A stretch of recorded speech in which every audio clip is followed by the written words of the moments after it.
Last Christmas Eve, I stood at my son's doorstep with nothing but a small cloth bag in my hand. Inside it were my old army jacket, a photo of my late wife, and the drill I'd used for 20 years. Snow was falling gently on my shoulders, each flake cold enough to remind me that sometimes a single day is all it takes for a man's life to collapse. Ethan. My son opened the door with a polite smile I had never seen on him when he was a boy. Inside, I heard dishes clinking, laughter, Christmas music, the warmth of a family gathering that no longer included me. I said softly, "Son, I just need a place to sleep tonight. The sofa is fine." Cheryl walked out from the kitchen, tight red dress, wine-colored lipstick, a glass of white wine in her hand. Her smile sparkled, but her eyes were as cold as the night I stood outside with nowhere else to go. "Mr. Hayes, the living room's under renovation, and my mother is here tonight. We're very busy." I froze. One simple sentence, yet it carried enough weight to pull my entire life down to a place I didn't know existed. I had spent 28 years building Hayes Veteran Handyman Services, until it collapsed because of a single insurance form. A form Ethan filled out wrong. I didn't blame him. Not then. Not even when everything fell apart. I still believed. Every child loses their way sometimes. But that night, when the door closed softly yet so firmly in my face, I finally understood. Some doors in life will never open again. My name is Alfred Hayes. I'm 62 years old, a veteran, a widower, a man who thought he had survived every kind of pain life could throw at him. But that Christmas Eve, I officially became homeless. And what Ethan and Cheryl never knew was this. The moment they turned their backs on me was the moment life began preparing a journey for me they could never imagine. Before I continue, I know you're listening to this somewhere, maybe folding laundry, maybe sitting in your car, maybe lying awake in the dark after a long day. Wherever you are, I'd like to know. Tell me in the comments, where are you watching from and what time is it for you right now? And if this opening made you pause for even a moment, tap like, share this story, and subscribe. Trust me, you'll want to know how this one ends. Because from a humiliating Christmas Eve came a new life I never believed could be real. Christmas morning, December 24th, 2024, Denver, Colorado. The air was so cold that every breath turned into mist the moment it left my mouth. I stood in front of the wooden house I had repaired, repainted, and rebuilt piece by piece for 28 years. And that morning, Christmas morning, it wasn't mine anymore. Deputy Carl, a tall man with a buzz cut and a Sheriff County winter jacket, checked the list on his clipboard. His voice was flat, professional, polite, but empty. The kind of emptiness people carry when they're doing a job they wish they didn't have to do. "Mr. Hayes, per the bank's order, we're performing a lockout today. I'm required to supervise the process." "I understand," I said. No arguing, no begging. A lifetime in the military taught me one thing. You face what must be faced quietly. Carl opened the door and stepped aside so I could enter my home one last time. The house felt hollow, not empty hollow, like something had been scooped out of it. No Christmas tree, no smell of Maggie's cinnamon waffles, just cold walls and the echo of my own footsteps. "You're allowed personal items," only Carl reminded. I nodded. I went to the closet and picked up my olive army jacket, worn, frayed, but familiar. I took the photo of Maggie smiling under the Christmas lights in 2009. I took my old drill, the tool that paid our mortgage for years. I took the wooden box containing Maggie's letter from 2012, written when she knew she didn't have much time left. And finally, the broken army watch I refused to throw away. 5 items, half a lifetime, all stuffed into a cheap cloth bag. When I walked out, the wind slapped my face raw. Carl closed the door behind me and pressed a bright red sticker onto the front final foreclosure notice. The sticker made a sharp click, a small sound, but one that tore something inside me clean in half. Carl's expression softened just for a second. I'm sorry, Mr. Hayes, but the bank made its decision. I know. It's not your fault. It wasn't Carl's fault. It wasn't the bank's fault. It wasn't the customer who sued me. It was just one form. One single insurance form, filled out wrong by Ethan, and everything else collapsed like dominoes. Was I angry? No. Just tired. I looked at the house one last time, the window frames I installed, the steps I rebuilt every fall, the roof I patched through 20 winters. Then I turned away. Walking toward my 2008 Ford F-150, the last thing I owned, I heard my own voice whisper inside my head, "Christmas is the day everyone has a home to return to, except me." I put the bag on the passenger seat and started the engine. The cold from the seat seeped through my jeans like needles. I sat there for a moment, hands on the wheel, eyes low. I knew the temperature would drop below freezing that night. I knew sleeping in a truck on December 24th was dangerous. I knew I had no other choice. And I knew there was only one place left for me to go, Ethan's house. I exhaled not in despair, but like a man preparing himself for a blow he already expects. I checked the mirror and saw a tired face staring back, gray hair, dark circles, stubble on the chin. Then I put the truck into gear. Tonight I'd go to my son's house, not to ask for anything, just to survive the coldest Christmas Eve of my life. And that was the moment everything began. The moment a 62-year-old man stepped into a journey he never imagined he would have to face. I arrived in Boulder around 7 p.m. Snow covered the rooftops like layers of white sugar. Christmas lights hung from porch to porch, flickering softly in the freezing air. If this were 2012 or 2015 or even 2019, I would have been sitting next to Maggie eating mashed potatoes and roasted chicken, listening to Ethan's laughter echo through the living room.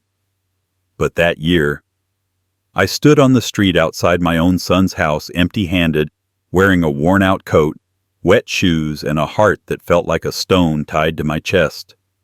Ethan's house glowed like a perfect Christmas postcard. Cars packed the driveway. Christmas music blasted loud enough to hear from the sidewalk. The scent of cinnamon roasted meat and gingerbread floated through the cold air. A warm Christmas for everyone except me. I stopped at the front door and stood beneath the golden porch light. My hands trembled not because of the cold, but because I knew exactly what waited behind that door. I took a breath and knocked. 3 gentle knocks. Soft, but inside my head they sounded like a hammer striking a coffin lid. The laughter inside quieted. Footsteps approached, and then the door opened. It wasn't Ethan standing there. It was Cheryl. She wore a tight red dress that caught the light like streaks of fire. Her hair was pulled back neatly, her makeup perfect, deliberate, calculated. But what froze me was her eyes. Half pity, half disgust. The kind of look you give something stuck under your car tire. "Mr. Hayes," she said, voice thin as paper. "What brings you here?" I swallowed.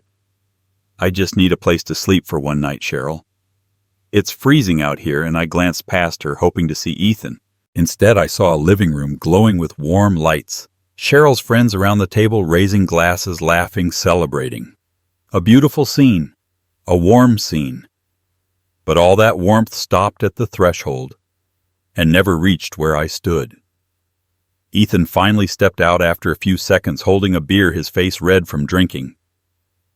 "Dad," he said with no joy in his voice, only hesitation and a guilt he tried to hide. "I didn't know you were, coming tonight." "I just got locked out," I said quietly. "I only need the sofa. Just for tonight." Ethan lowered his eyes. For a moment, a single moment, I saw something in him. A flicker of the little boy who used to run into my arms. Shame. Conflict. A knowledge of what he should do, and the fear that kept him from doing it. Cheryl placed her hand on his arm and squeezed a signal. He fell silent instantly. She turned to me again, smiling politely, sharply, like a blade wrapped in velvet. "The living room is under renovation, Mr. Hayes. It's messy, not suitable for staying." I looked past her. The living room was spotless, not a single thing out of place. She continued, "And my mother is sleeping in the guest room. The house is full. We don't want you to feel uncomfortable." The way she repeated uncomfortable was the same way people talk when they politely push strangers away from their door. Ethan avoided my eyes. He didn't look at me once, as though meeting my gaze would expose everything he tried to hide. I forced a small smile. "I don't want to bother anyone. I just need a small corner." But Cheryl stepped forward, lifted her chin slightly, and said, "Mr. Hayes," her voice firm as a hammer, "it's Christmas. We can't deal with this tonight." I froze. That sentence, spoken amid warm lights, cheerful music, and friendly chatter inside, made me feel like I was standing outside the edge of my own life. A cold wind cut through the doorway. Snowflakes hit my face and melted into drops of water like tears I refused to shed in front of my own child. In that moment, I saw everything clearly.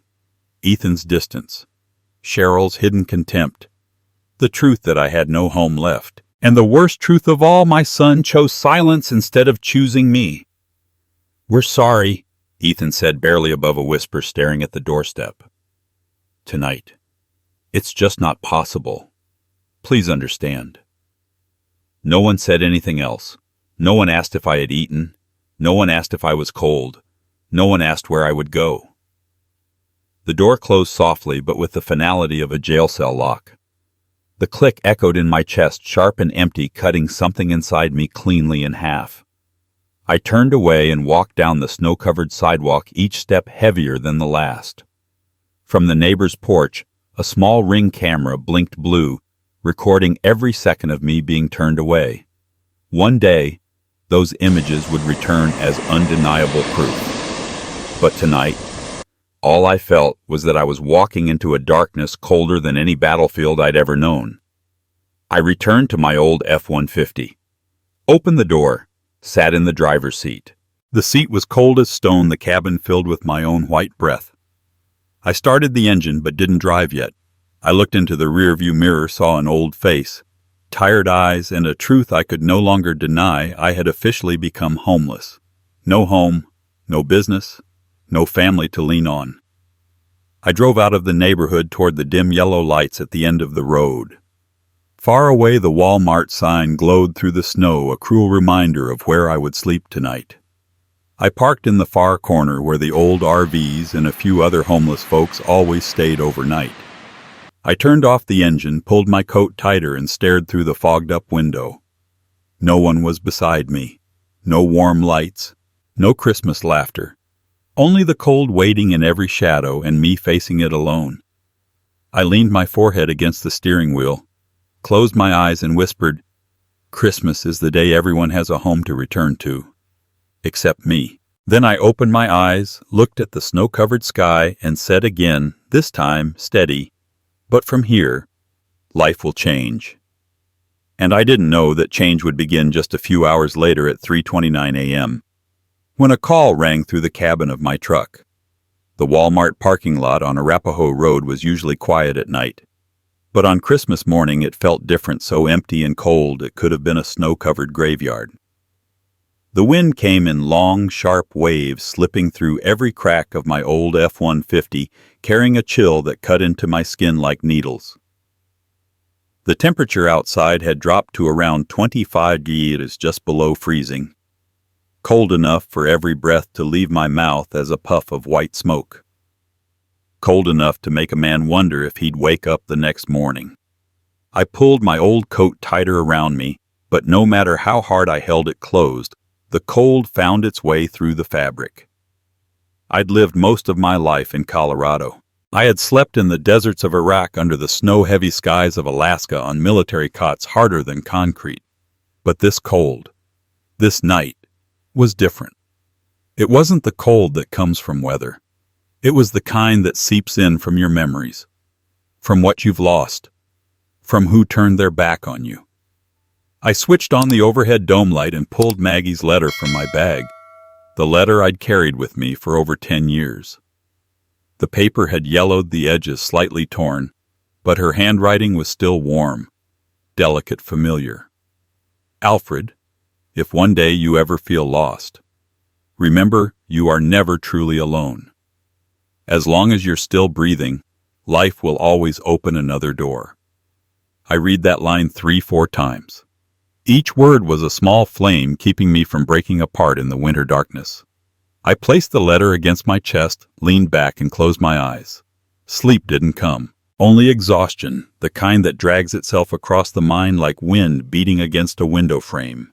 2:47 a.m. A soft tapping on the truck window made me open my eyes. My first thought was that it was security or the police doing a welfare check. But when I wiped the fog from the glass, I recognized the face immediately. Linda Porter. She lived 2 houses down from my old home. She used to bring Maggie waffles every fall. She was in her 70s now, small, quick on her feet, with a voice as gentle as the sponge cakes she baked. She opened the truck door just enough and handed me 2 steaming cups of McDonald's coffee. In this cold, she said, her voice trembling with concern, "You're out here alone, I'm guessing. Your son didn't take you in?"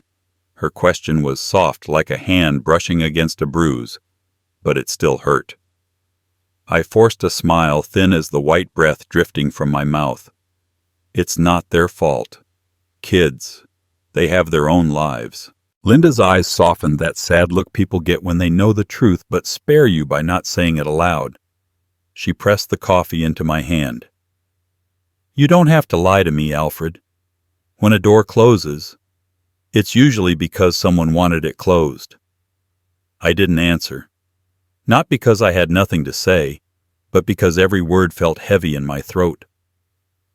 Linda touched the door lightly. "If you need anything, my house always has a light on." I nodded, thanked her, and watched her walk slowly across the snowy lot. The door shut. Silence returned. 3:29 a.m. My phone lit up, vibrating so hard it felt like the sound came from inside my chest. An unknown number. Not Colorado. For a second I hesitated. Then I answered. "Is this Mr. Alfred Hayes?" The voice was male, precise, polite, crisp. The voice of someone trained to speak clearly and without emotion. "Yes," I said cautiously. "My name is Edmund Clark. I'm the estate manager for Mr. Harrison Blackwell." I frowned. That name wasn't a small one. Blackwell, the industrial empire, the factories spread across Colorado, Wyoming, Kansas. A name tied to wealth, power, and a world I never belonged to. "I think you've got the wrong number," I said, trying to keep my voice steady. "No, Mr. Hayes," Edmund replied with practiced patience. "Mr. Blackwell mentioned you by name." He continued, "Mr. Blackwell would like to meet you at 10 a.m. today, in Aspen." I let out a short, dry laugh, the kind that sounds like ice cracking underfoot. "Today is Christmas," I said, "and I've got no reason to meet a billionaire." "You must be mistaken." "I am not," Edmund said, voice lowering slightly. "I was instructed to inform you that this matter is important, and that Mr. Blackwell believes he owes you something." I froze. Those words dropped into the cold air like a stone sinking into a frozen lake. After a long moment, I breathed out, "If this is some kind of scam, you've picked the wrong man. I don't have any money left to steal." I heard him tapping on a keyboard. Then a ding sounded from my phone. "I've just sent you $500 via Zelle," he said calmly, "for gas so you can drive to Aspen." Not as a bribe. I opened the banking app. There it was, $500, a legitimate deposit, not a scam. "We will expect you at 10 a.m., Edmund added. "Please don't be late. Mr. Blackwell does not have much time." The call ended abruptly. No goodbye, just silence. I stared at the screen, the cold blue glow reflecting off my trembling hands. Then I leaned back in my seat and closed my eyes again. Harrison Blackwell wanted to meet me. A billionaire, and he said he owed me his life. On Christmas morning, none of it made sense. Not a single part. But then I remembered Maggie's letter. If one day you ever feel lost, life will open another door. Maybe this was that door. Not because it looked bright, but because in the middle of the darkness I was drowning in. There was nothing left to lose. I turned the key in the ignition. The headlights cut through the snowy air like a blade. The engine roared against the silence of the empty parking lot. I tightened my coat, gripped the steering wheel. "All right, Aspen," I whispered. "I'll go. Because if there's even one morning left for me in this life, it will not be the morning I die in this truck." Morning of December 25th, 2024, Aspen, Colorado. I drove my old F-150 up the snowy slope of Aspen on Christmas morning, a morning so cold it felt like it could snap the sunlight in half. The dashboard flickered 7 to 42 a.m., outside temperature 10 degrees. Inside the truck, the smell of cold coffee, an old worn-out jacket, and the breath of a man who had lost his entire life in just one day. 3 hours earlier, I was shivering in a Walmart parking lot. Now, I was on the Alpine Road leading to the private estate of Harrison Blackwell, a place where the snowplowing budget alone could feed a middle-class family for a year. I still didn't understand why I was going there. All I knew was that Edmund Clark Blackwell's estate manager had called me at 3:29 a.m., and to prove he wasn't a scammer, he sent me $500 through Zelle. In my entire life, I had never met anyone willing to send half a month of my old salary, just to talk. Wind lashed against the windshield.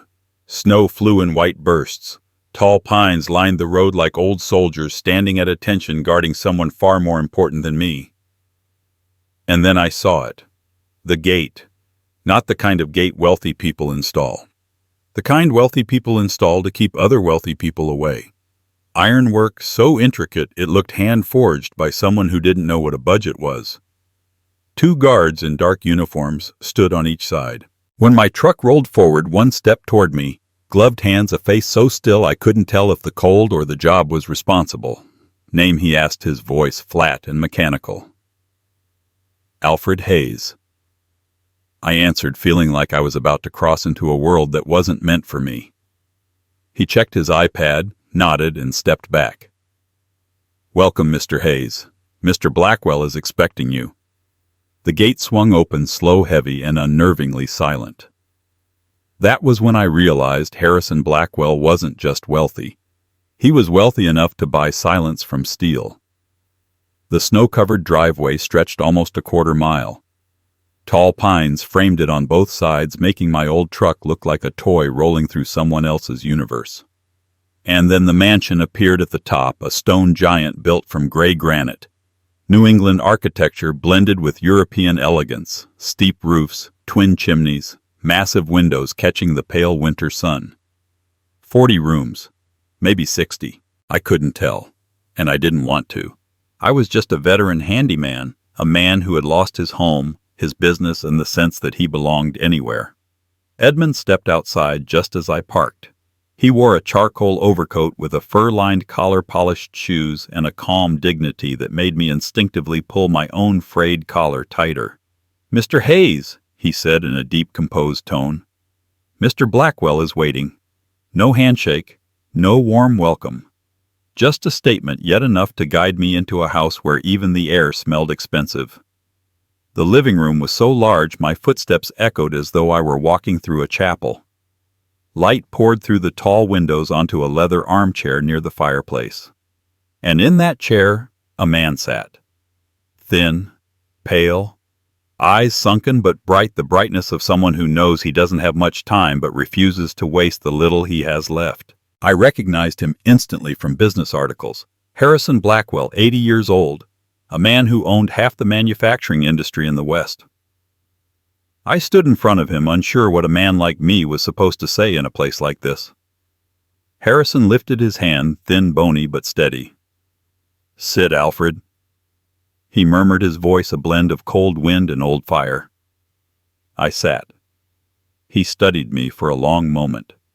the kind of stare people give when searching their memory, afraid their mind might betray them. Then he breathed out and laid his frail hand on mine. "You don't remember me," Harrison said softly. I shook my head, embarrassed. His grip tightened, not strong, but enough to stop me cold. "But he said, "I owe you my life." The words hit the room like a hammer on stone, heavy, sharp, echoing long after they landed. I opened my mouth to ask, but he continued first. "That night, I truly thought I would die." I swallowed. "What night?" I asked quietly, unsure if I wanted the answer. Harrison turned toward the fireplace. The flames flickered in his eyes, revealing decades of memories trembling beneath the surface. He whispered, "The blizzard night of 2017. Berthoud Pass." My heartbeat slowed. Berthoud Pass. A road I'd driven hundreds of times for repair jobs across the Rockies. But 2017. Harrison closed his eyes, remembering. The snow was nearly 2 feet deep, winds so strong they pushed my SUV sideways. I lost control, slid off the road. Everything went dark. I was trapped for almost an hour. He opened his eyes again and stared straight into mine. 3 cars passed, he said, each word a cut. No one stopped. My back stiffened. I knew nights like that. I knew people like that. And I knew exactly how despair felt in moments like that. Then Harrison said the sentence that froze every part of me. "Until your old F-150 stopped." My breath hung in the air. "You," he said, his voice trembling, but sharp, broke the passenger window with a hammer. "You pulled me out. You called 911. You put your own coat over me to keep me warm until the helicopter arrived." I looked down at my hands, the calluses, the scars, the marks of decades of labor. I didn't remember that specific night. I'd done many things like that over the years. When someone was in danger, I stopped. Not because I was a hero, but because I was a veteran. And veterans don't leave people behind. Harrison leaned forward, voice raspy but firm, stronger than steel. "Alfred, you were the only person who did the right thing. And I never forgot." The room was so quiet I could hear the wood expanding inside the fireplace. For a moment it felt like my entire life, every failure, every loss, every night I slept in my truck, every unpaid repair job, had all led to this single point. This moment. Harrison placed his weak hand over his heart as if holding on to the last beats. "I called you here," he said, "because it's time for me to repay that debt." I stared at him, and for the first time in years I had no idea what to feel. Strangely, I only felt cold. Not the cold outside, a different cold. The cold of fate opening a door I never imagined I would walk through. Harrison's final words were almost a confession. "What happens today will change your life." I sat across from Harrison Blackwell, a billionaire nearing the end of his life, listening to him describe a night I barely remembered. Outside his mansion, Christmas morning was still painfully white. But the story he was about to tell carried a cold far sharper than the snow, the cold of truth. Harrison leaned back in his chair, his hands trembling from illness, but his voice was sharp old steel that refused to rust. "Alfred, on December 20th, 2017, I died," he said quietly. "Or I should have." I didn't reply. I just listened to the crackling of the fireplace and to the feeling that something enormous was shifting under the surface of my life. Harrison spoke slowly. Each word seemed to drag the weight of memory behind it. That night, I drove my new Cadillac Escalade from Winter Park back to Denver. Snow was falling so hard the headlights only reached a few yards ahead. He inhaled deeply. The wind was fierce. The road was dark. And Berthoud Pass is a place with no mercy for mistakes. A familiar image formed in my mind, a narrow, icy mountain pass with no guardrails in certain stretches. A road I had driven hundreds of times taking repair jobs across the Rockies. But I had never heard of Harrison being in any accident. He continued, I was driving slow. But black ice doesn't care about slow. All it takes is a shiver beneath the tires, and the whole world slides. Harrison's eyes dimmed with the memory. I remember the scrape of metal against rock before the SUV rolled off the shoulder. The sound of airbags exploding. The warmth of blood running into my eyes. He paused, his voice dropping lower as if touching the bottom of an old well. And I remember screaming, but no one heard. 3 cars passed him. A pickup drove by first. Harrison said, his gaze drifting somewhere far away. Then a Subaru. Then a Jeep. He swallowed hard. All 3 kept going. Some stories hurt the listener more than the person telling them. This was one of those. I thought of all the nights I'd pulled over to help strangers changing tires, jump-starting engines, calling tow trucks. Not for thanks, not for recognition, but because of one belief I never let go. You don't leave someone behind in the cold. Harrison continued. I started losing consciousness. At that moment I thought, this is it. I called my wife's name. She had passed years before. His voice trembled. I was ready to follow her. He straightened slightly as though preparing himself to deliver the part that mattered most. And then I heard brakes, a very human sound, not rushed, not panicked, the sound of someone stopping because they saw a life slipping away. Harrison looked directly at me. It was you. I didn't move, didn't blink. I heard my own heartbeat slow and heavy. Harrison described it like he was reliving it frame by frame. You got out of your old F-150, thin coat, small flashlight, but your eyes were steady like someone who had already seen too much pain in this world. He lifted his frail hand, mimicking a strong, deliberate motion. You used a hammer to break the passenger window. Images flickered in the back of my mind, blurry but real. The cold, the shattering glass, the sulfur smell of airbags, the heat of someone's breath as they fought to stay alive. You pulled me out, Harrison said. You put your own coat over me, even though the snow was falling and you were shaking from the cold. I closed my eyes briefly. Part of me knew I had done things like that many times, helping strangers on dark roads in storms and accidents. I never remembered specifics, because I never did it to be remembered. Harrison continued, voice cracking.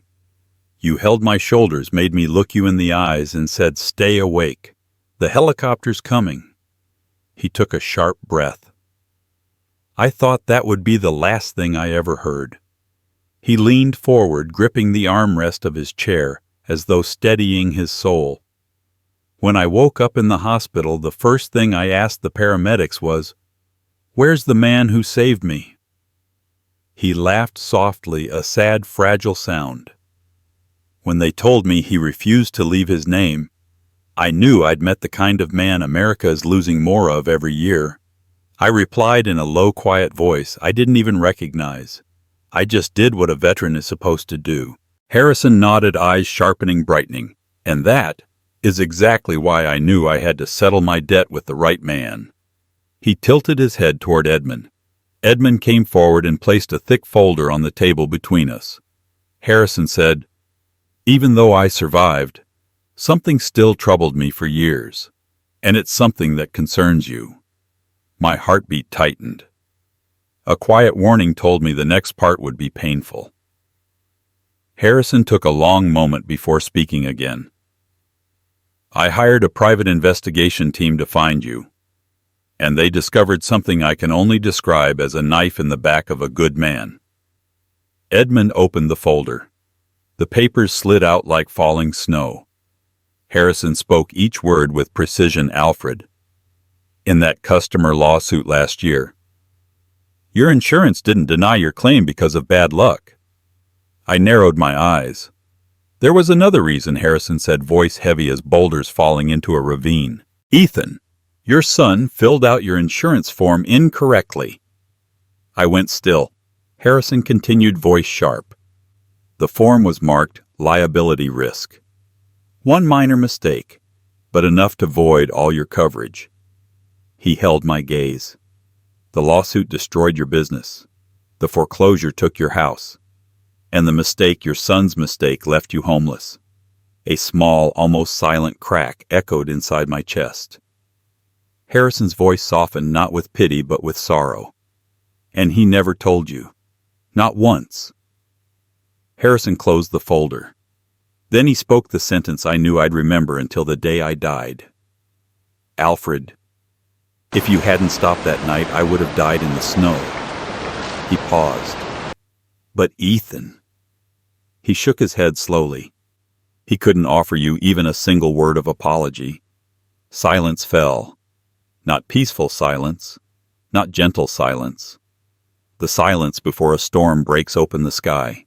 I stared at my hands, hands that had saved a stranger, but couldn't save my own life from crumbling because of family. Harrison delivered his final line with the weight of a verdict.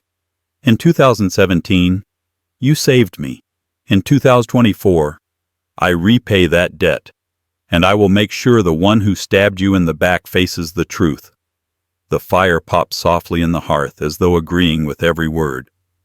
3 days passed after Harrison told me the truth about the night in 2017.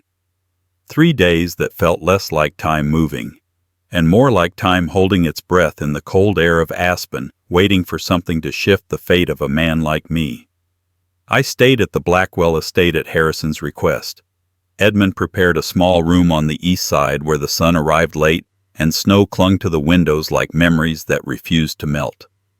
I wasn't used to places like this, not used to soft beds, not used to someone knocking each morning asking if I preferred eggs or oatmeal, and certainly not used to a dying billionaire caring about me, a jobless veteran, a bankrupt handyman, a father left outside his own son's door on Christmas Eve. But those 3 days taught me something. Life sometimes turns on an axis none of us can predict. And this morning when Edmund stepped into my room, pressed one hand to his chest and said, "Mr. Hayes, Attorney Vanessa Green has arrived. It's time to open the living trust." I knew my life was about to divide into 2 parts, before today and after today. The study was bathed in soft morning light, sun filtering through thick glass and landing on the oil portraits of generations of Blackwells, all of them staring down at me as if asking, "Do you really believe you belong here, Alfred?" I didn't belong, and I knew that. But I still sat at the long walnut table, hands folded back straight like the soldier I used to be. Vanessa Green entered, a woman in her early 50s wearing a graphite suit carrying a thick red-tied file. Everything about her, the way she walked, the way she assessed the room, the precision with which she set the file down said she'd done this job long enough to be immune to the shock of great wealth.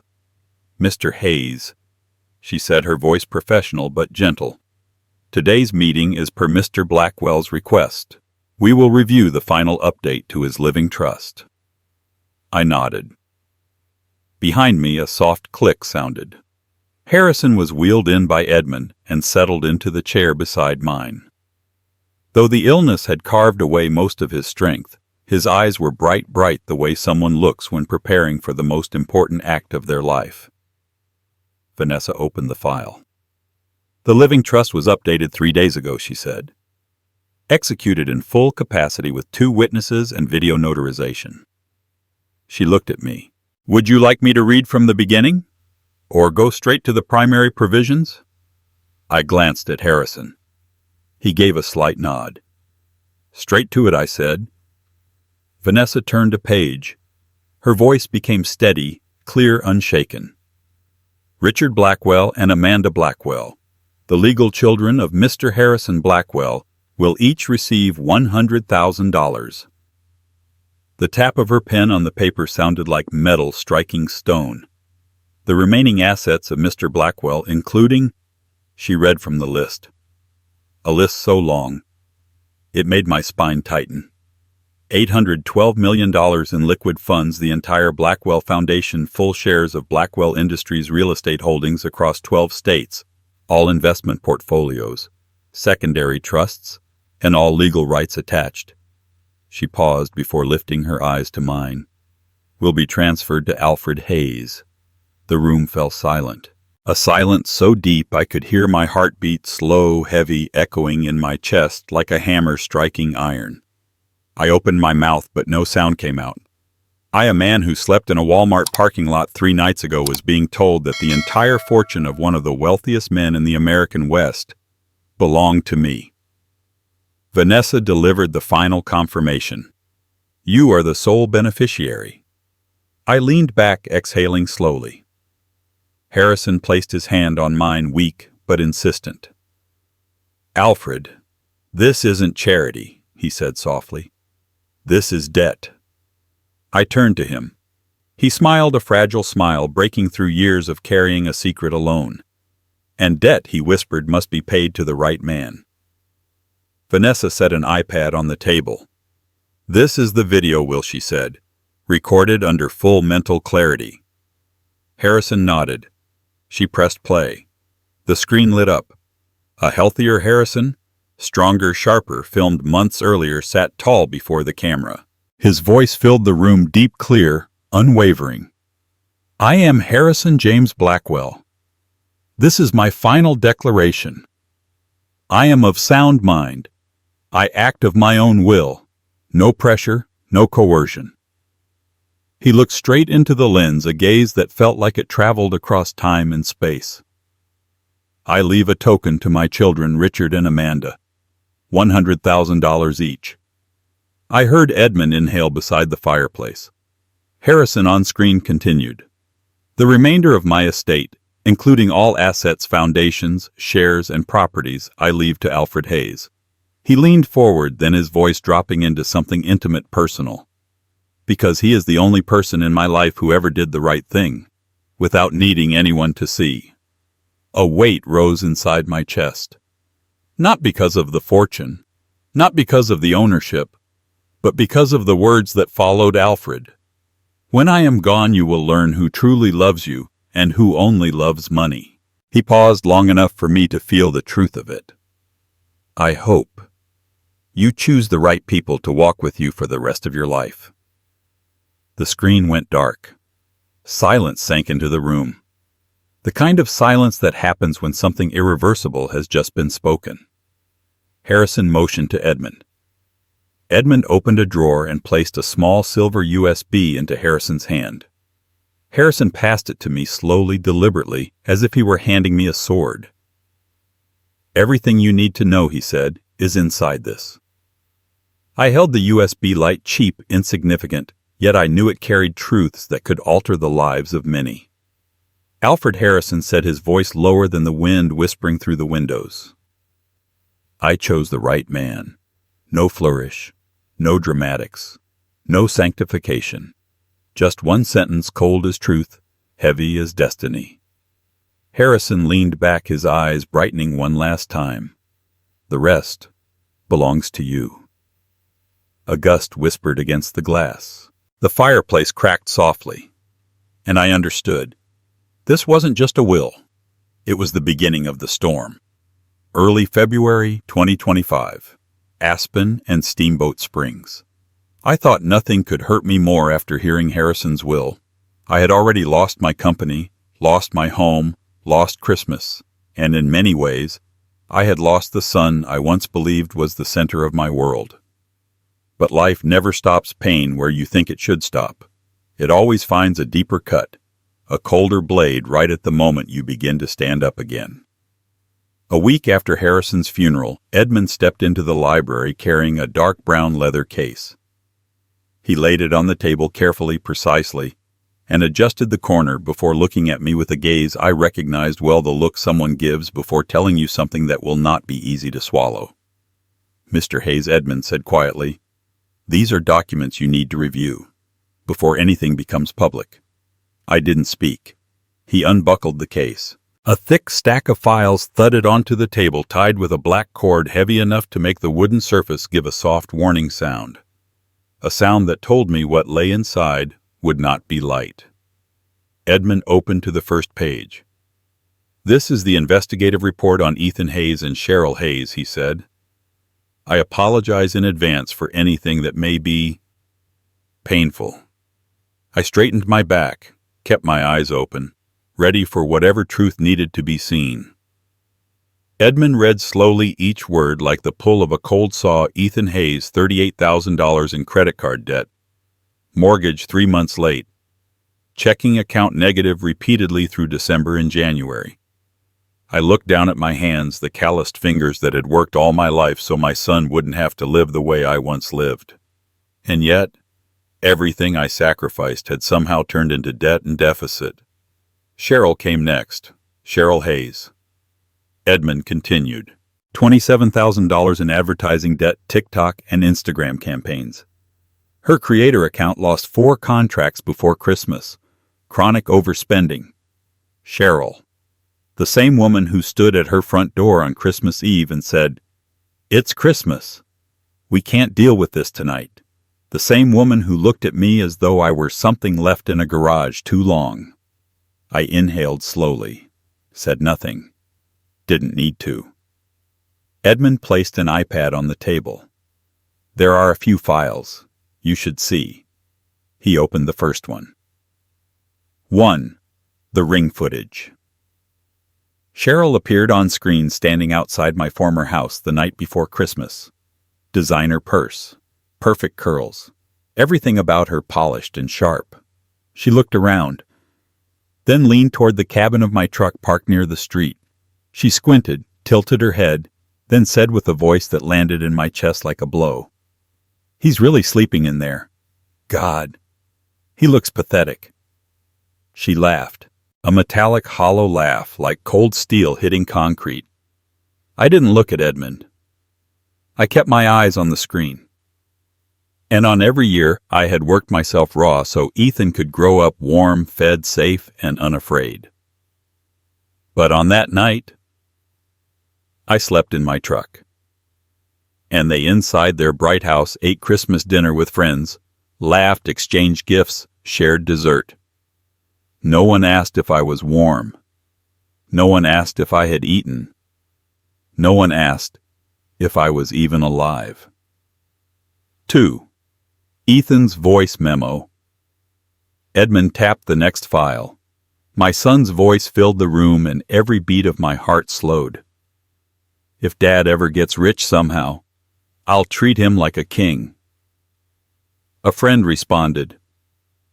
"What do you mean?" Ethan laughed. "I'm serious. If the old man starts making money again, I'll be the best son in America." Then he said the sentence that felt like someone gripping my heart with a bare fist. "Otherwise, I don't know what to do with him." Silence followed. A silence so heavy I could hear something inside me cracking, quiet but undeniable. Edmund turned off the iPad. "Mr. Hayes," he said gently in all the recordings we recovered. Not once did either of them mention your health, your safety, or your feelings." He paused. All they talked about was money.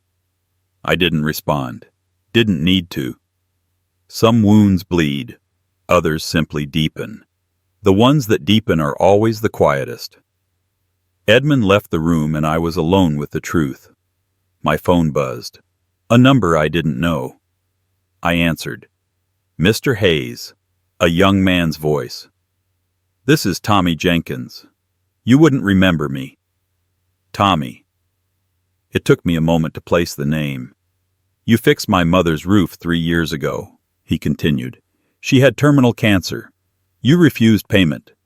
His voice cracked softly. "You said, 'Save it for her soup.'" He swallowed. "She talked about you until her last day. I just wanted to say, thank you." I looked out toward the falling snow. For the first time in days, something warm stirred in my chest. The world can be cruel, but in its smallest corners, someone always remembers an act of kindness. When the call ended, I sat in the reading chair, the afternoon light catching the dust drifting in the air. I reopened Edmund's file. Page after page, line after line, evidence after evidence, small cuts, cold cuts, cuts that didn't bleed but hurt all the same. My son, the boy I raised with calloused hands, didn't see me as a father. He saw me as an opportunity. I didn't cry, didn't slam the table, didn't shout. That's not my way. Not the way of men who have survived war, survived bankruptcy, survived winters without a home to return to. I simply sat still silent until I could hear the sound of my own heart splitting along a line it had carried for years. I looked out at the white landscape, at the mountains that never lied, and whispered mostly to myself, "All right. If that's their truth, then I'll live with mine." And that truth, that quiet, solid truth, would shape everything that came next. February 24th, 2025. Aspen, Colorado. 10 days after Harrison passed away. That morning in Aspen was so cold, your lips could crack after 10 seconds outside. But inside attorney Vanessa Green's office, the coldest thing wasn't the weather, it was the air between me and the Blackwell family. The conference room on the 3rd floor was done in dark walnut with soft gold lighting and a low ceiling. A room built for million-dollar real estate negotiations. But it also looked like the perfect place for a family to fall apart. I sat at the head of the table, not because I asked to, because Vanessa insisted.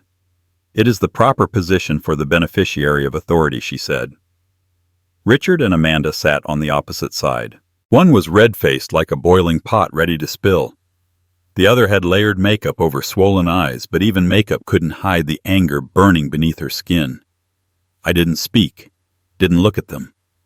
My hands rested quietly on the table, the hands of an old veteran who once pulled their father out of a crushed SUV in a snowstorm, and who now had to watch that same man's children unravel.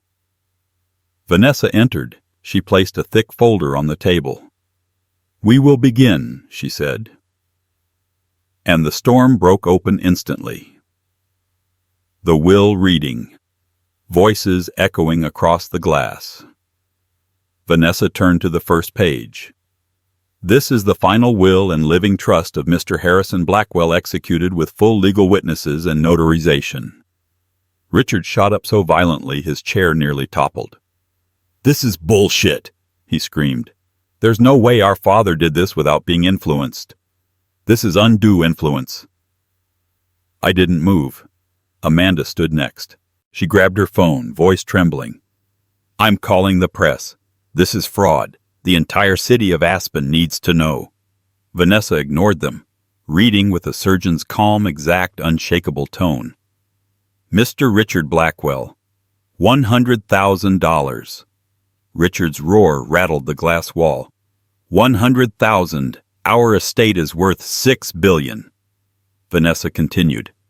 "Ms. Amanda Blackwell, $100,000. Amanda broke down, sobbing, mascara streaking down her cheeks like black ink. "He's my father. I took care of him for 3 weeks before he died." Vanessa nodded politely. "It is documented in the care records, but it does not affect the will." The room tightened like a violin string stretched close to snapping. I could hear Richard grinding his teeth. Then Vanessa turned to the final page. "And the remainder of the estate, $812 million, the Blackwell Foundation shares of Blackwell Industries in real estate in 12 states, shall be transferred to Mr. Alfred Hayes." The room erupted. "No way, who is he?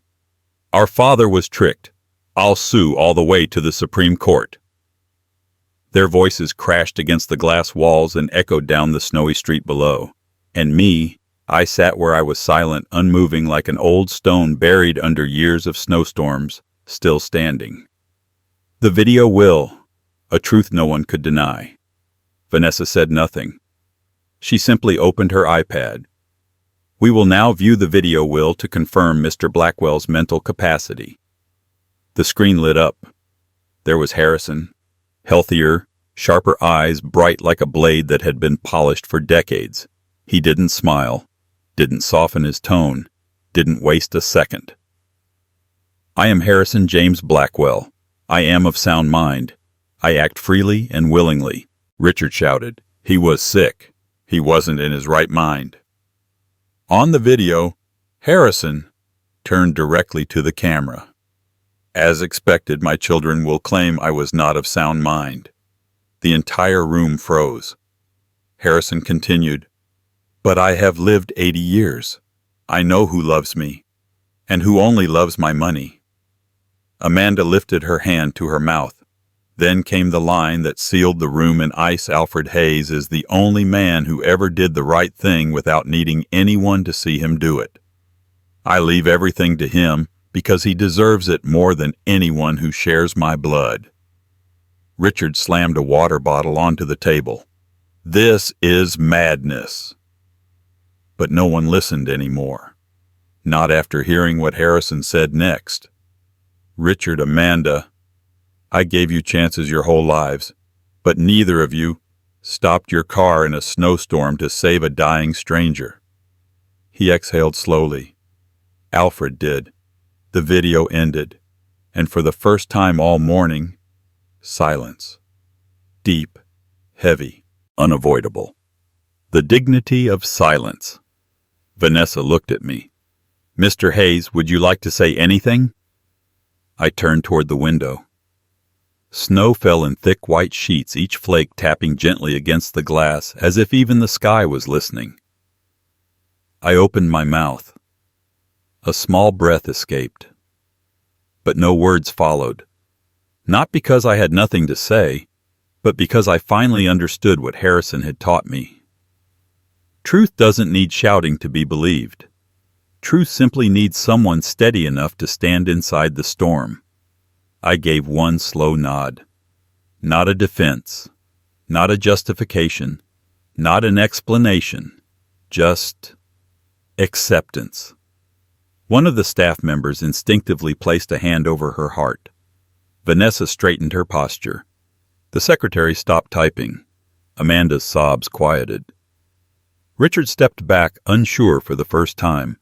Not because they feared me, not because I was rich, not because of power, but because in that moment I was no longer the man who slept in a Walmart parking lot. I was the man, a billionaire, entrusted with his entire life. And I responded with the one thing only people with true dignity can offer: silence. A silence so steady, so grounded, that the entire room had no choice but to respect it. Early March 2025. Steamboat Springs, Colorado news travels faster than mountain wind in Steamboat. It took only 3 days after the will reading in Aspen for the whole town to learn that a veteran who slept in his truck at Walmart on Christmas Eve now owned nearly $1 billion. And only 2 days for Ethan to hear it. I had moved into a temporary cabin deep in the pines, not yet the lake house I would buy later, but a small place with old wooden floors, a pine table, a wood-burning stove, and the smell of sap in every corner. A place quiet enough for a man to hear his own breath, and far enough that no one would find me except those who tried very, very hard. Ethan was one of them. That morning, while I was feeding logs into the stove, I heard the sound of an SUV climbing the dirt road toward the cabin. A familiar engine. The Toyota Highlander Ethan used to drive Cheryl to the mall. I didn't stand. I simply added another log to the fire. The flame rose hot for a moment, then cooled back to its steady burn. Just like I knew this visit would be. 3 knocks. I opened the door. And standing there were the same 2 people who slammed a door in my face on Christmas Eve. Ethan smiled a smile so forced his body lagged behind his face. "Hey, Dad." "Surprise." His voice trembled, trying and failing to sound casual. Cheryl stood beside him holding a store-bought pie, the supermarket sticker still stuck to the side of the plastic box. She smiled brightly, lipstick perfect curls. Perfect posture, perfect as if this were a photo shoot for her content. "We heard the news, so we wanted to check on you." I looked at the pie. It looked exactly like the kind of thing they'd toss in the garbage after a Christmas party. "Come in," I said, my voice flat as frozen lake water. They stepped inside, their eyes sweeping the cabin, not to see how I was living, but to see how a newly made billionaire was choosing to live. As soon as Cheryl set the pie down, she slipped her phone out, turned toward a window, and hit FaceTime. I couldn't hear the voice on the other end. but I heard her whisper soft enough to think I wouldn't notice. If he really gets that trust money, we need to act good. Like, really good. I didn't turn around. I added another log to the stove. The crackle of the wood sounded like bones snapping under snow. After a few minutes of family concern, Ethan pulled out a chair and sat across from me. "Dad," he began, lowering his voice, the kind of tone people use before asking for something. "These past few days must have been overwhelming. The press lawyer's paperwork." I didn't answer. He kept going. "I was thinking, maybe I could help manage everything for you." Cheryl jumped in immediately, her voice sweet enough to rot teeth. "Exactly, Ethan's great with finances. He works at Home Depot. Dad, he knows how to manage people and budgets." I nearly laughed. Not because it was funny, because sometimes the truth becomes so absurd, there's nothing left to do but laugh silently at it. Ethan leaned forward, eyes shining with a greed he was trying so hard to disguise as care. "What I mean is, you've got a lot of money now. You need someone younger, sharper, right beside you."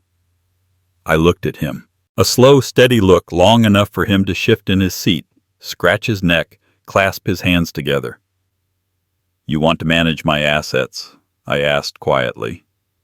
"Yes, Dad," he said quickly, with a smile. "For what purpose?" Ethan swallowed. "Well, to keep things running smoothly. And you know I'm your son. You're getting older. You need someone to lean on." Cheryl added smoothly, "You can trust us. Family, right?" And I remembered Ethan's voice memo. "If Dad ever gets rich, I'll treat him like a king." And the way he said "if" with the arrogance of someone who never saw me as anything but a shadow. The pain from that memory didn't hurt anymore. It had turned into something different, clarity. A cold, steady clarity. I stood up slowly, pulling my coat from the chair. "Where are you going, Dad?" Ethan asked. I turned to them, the two people my blood once protected without question. "I'm adding wood to the fire," I said. "It's getting cold." Even the cabin seemed to understand what I meant. The temperature in the room dropped another few degrees. When I returned from the back porch, they were huddled together, whispering eyes darting toward the door where I'd disappeared. I walked to the pine table, placed my hand on its surface. Cold wood, cold walls, cold air. This reunion, colder than all three combined. Ethan tried again, voice straining for sincerity. "Dad, I just want to help. Really." I looked at them, slowly, deliberately. No anger, no shouting, no blame. Just the kind of voice that comes when a man has finally stopped pretending. "In a few days," I said, "the two of you will come have dinner with me." They glanced at each other, confused but eager to pretend they were pleased. Cheryl smiled too quickly. "Of course, Dad. We'll bring something delicious." I cut her off. "No, don't bring anything." I walked to the door, my hand closing around the cold metal handle, and I added one last sentence, soft as breath but sharp enough to turn the air inside out. "At that dinner, I will be the one asking questions, and you will have to answer." I opened the door. A gust of mountain wind rushed into the cabin, cold enough that Cheryl shivered. They left. The door closed. And the temperature in the cabin continued to drop. A dinner was waiting for them. A dinner they could never imagine. And I was ready. 1 week later. A week passed in silence. Not the silence of peace, but the silence of a hammer lifted high, waiting for the moment it finally comes down. And that night, as snow piled thick on the old wooden deck of my temporary cabin, Ethan and Cheryl arrived. This time they didn't come as family. They came like two actors walking into an audition for the role of perfect, devoted children. Ethan wore a navy suit, polished shoes reflecting the porch-light hair slicked back, a brand-new Apple Watch strapped tight on his wrist. The way he stood at the door told me he'd practiced this posture in front of a mirror at least 3 times. Cheryl was something else entirely. A red designer dress, white faux fur coat, bracelets, red lipstick, hair curled like a charity gala influencer.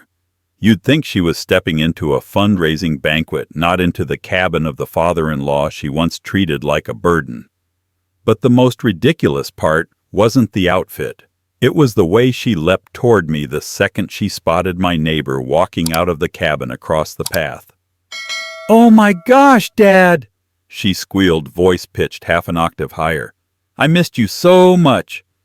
Ethan scanned the area, checking to make sure someone saw the performance, then added loudly, "You doing okay, Dad? Need anything from us?" My neighbors paused, watching curiously. Cheryl tightened her grip on my arm, smiling so wide I could count each perfect tooth. I gave a small nod. No hug, no smile, no warmth. Her face froze for half a second before she slid right back into character. Dinner was simple: a pot of beef stew, bread with butter, a bottle of water, no wine, no candles, no fancy table. That was intentional. I wanted this dinner to be brutally honest, a stage with nothing to distract from what was coming. We sat down. Ethan began rehearsed sincerity dripping from every word. "Dad, we really want to help. You've done so much for us." "Now it's our turn," I raised my hand. Just one small motion. The whole table fell silent. I turned the laptop toward them. Pressed play. 1. Cheryl. Checking my truck on Christmas Eve. The screen showed Cheryl outside my truck that night, looking at the place I slept like it was something foul on the sidewalk. "Is he seriously sleeping in there, God? He looks so pathetic." Her face turned the color of chalk. "Dad? That's not—" I didn't mean I didn't respond. I opened the next file. 2. Ethan's voice memo. His voice filled the wooden room. "If Dad ever gets rich, I'll treat him like a king." Ethan shot up from his chair. "Dad, I was joking. It was—" I played the next video. 3. Cheryl mocking a homeless man. There she was live streaming. Ugh, another homeless guy in front of Target. Honestly, they should round them up. Cheryl slapped a hand over her mouth. "Dad, I'm so sorry. I didn't know someone recorded." Still, I said nothing. I pulled up the next documents. 4. Mortgage 3 months behind. 5. Credit card, $38,000 in debt. Ethan's face dropped. His Adam's apple bobbed. 6. Home Depot HR warning. Final. Written warning. Ethan's voice trembled. "Dad, please, let me explain."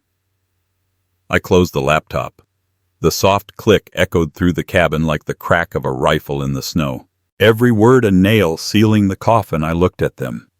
Not with anger, not with rage, just the calm, heavy look of a man who has already survived the worst pain of his life. My voice came slow, deep, unshakable. "You didn't ask if I was cold." They froze. "You didn't ask if I ate." Ethan's eyes filled with tears. "Dad, I'm sorry You didn't ask if I was safe." Cheryl dabbed her perfectly timed tears mascara intact. "Dad, we love you." I shook my head. "No." The cabin went still. "The only thing the two of you asked."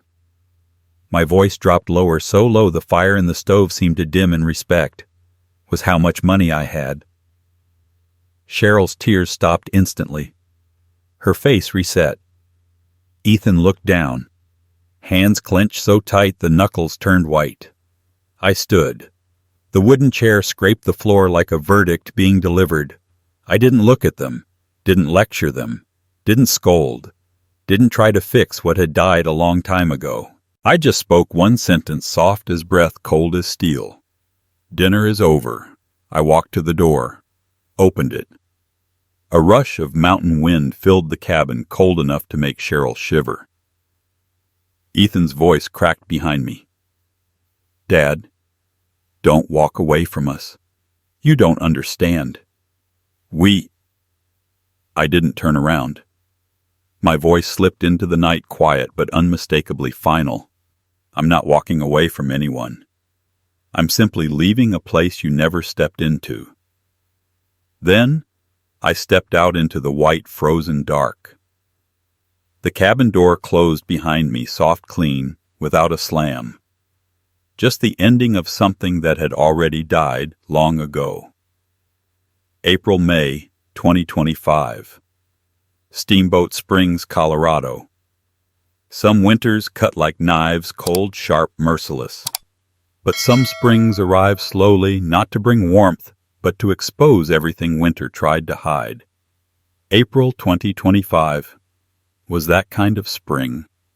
The Blackwell family storm had quieted. The probate was in motion. And I remained in my temporary cabin, spending most of my days arranging veteran aid programs just as Harrison asked of me. I didn't mention Ethan or Cheryl, not once. I didn't call, didn't ask, didn't look. My silence was the last thread between us, and they didn't realize it had snapped long ago. And when that final thread breaks, karma begins its work. One morning in mid-April, I received an email from an old neighbor in Boulder. Only one line: Ethan's house has a red notice. I didn't open my phone immediately. I made coffee, watered the small plant on the table, sat down, back straight, hands resting calmly on my knees. Then I opened the photo. Final foreclosure notice. Colorado Public Trustee Sale. The red paper was taped dead center on Ethan's front door. The April wind made it flap like a flag, signaling the end of something. Ethan stood in the yard, head down, hands on his hips, phone wedged between his ear and shoulder. His face was pale. I knew that expression. It was the look of someone who had just lost his last shelter. I had stood in that exact place 4 months earlier. No one opened their door for me. No one asked if I needed help. And now, it was his turn. I didn't speak. Didn't exhale sharply. Didn't feel joy. Didn't feel triumph. Karma is not something you celebrate. Karma is balance. And that morning, the scales finally leveled. 2 weeks later, Cheryl posted a crying Instagram story. A short clip with the caption, "I'm being treated unfairly." I wouldn't have watched it, but Linda, my old neighbor, sent me a TikTok link. "Mr. Hayes, you should see this." Someone had stitched an old video, Cheryl standing outside a Target, eyes filled with contempt, saying, "Homeless people should be rounded up." Who recorded it didn't matter. What mattered was how fast it spread. A major influencer commented, "This is the kind of creator who profits from sympathy but has no kindness." 30 minutes later, Cheryl's brand released a statement, "All partnerships terminated due to discriminatory remarks." I looked at my phone, set it down, said nothing. The fireplace crackled a small pop, like the universe quietly closing a loop. I didn't call Home Depot, didn't email anyone, didn't file complaints. I didn't lift a single finger. But truth always finds a way. A district manager, once a customer of mine, sent a message, "Alfred, your son got a final written warning. Falsified paperwork. They have proof." I remembered the document Edmund had shown me. Remembered Ethan hiding the HR warning during that dinner. Now, he couldn't hide anything.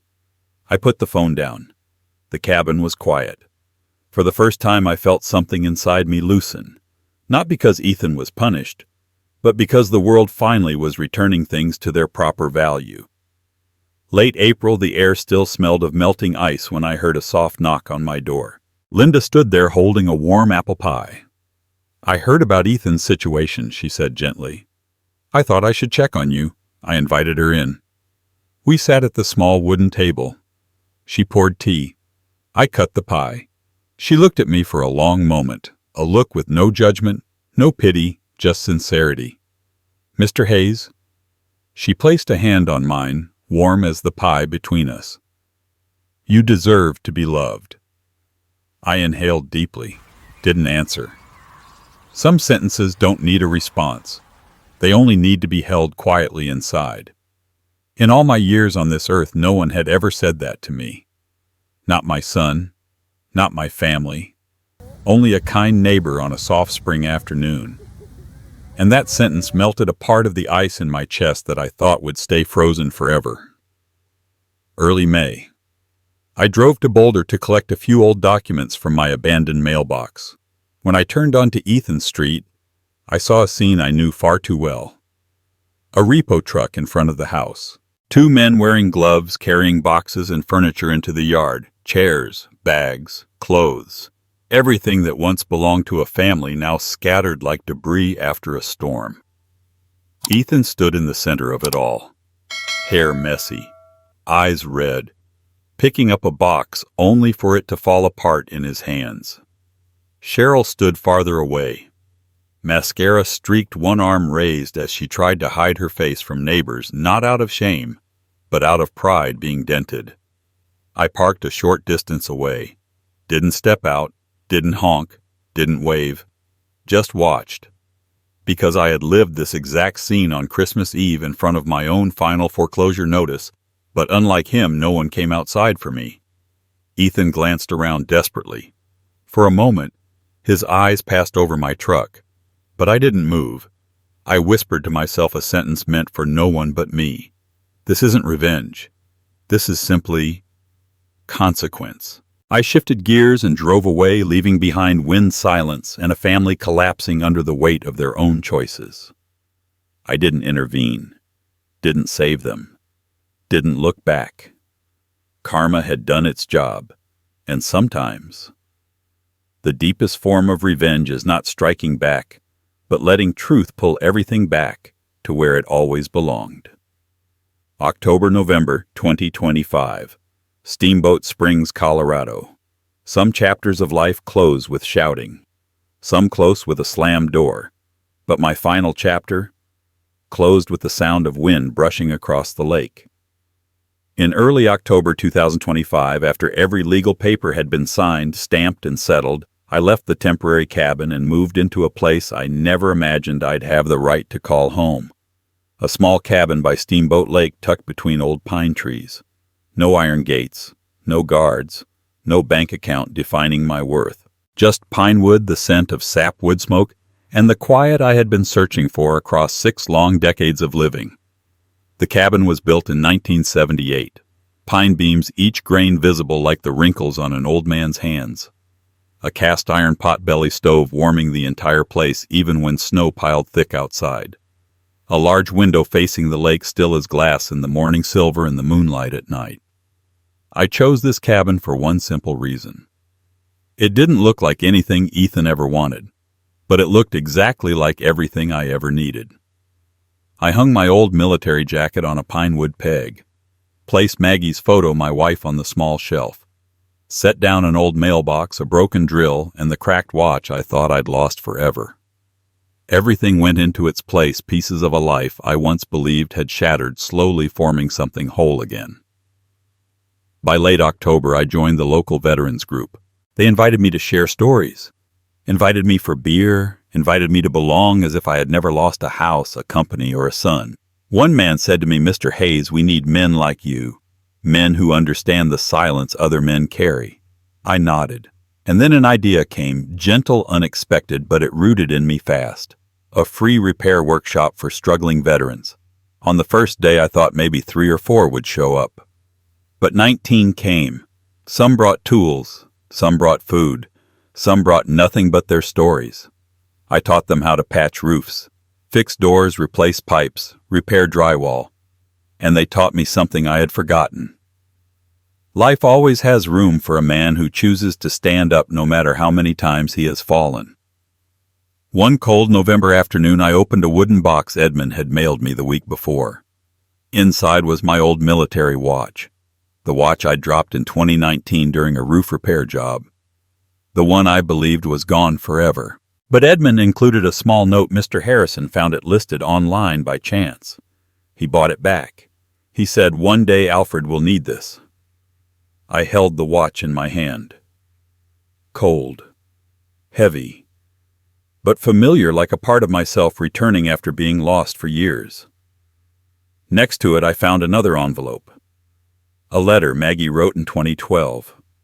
I had read it before but never understood it the way I did now. Just 3 lines, Alfred. Never let anyone put a price on your dignity. The man I love is not measured by money. I read it 3 times. And in that silent cabin, a warm tear rolled down my cheek, not from pain, but from the part of me, my best part, finally finding its way home. On the morning of November 12th, 2025, I stepped onto the cabin porch. Steam rose from my coffee and vanished into the cold air. The lake was perfectly still, a sheet of glass reflecting a pale blue sky. I spoke slowly, clearly, as if speaking to myself. I went to my son's house, asking for a place to sleep. But life led me somewhere else, somewhere I finally found myself. I exhaled a long breath of a man finally free from everything that once held him down.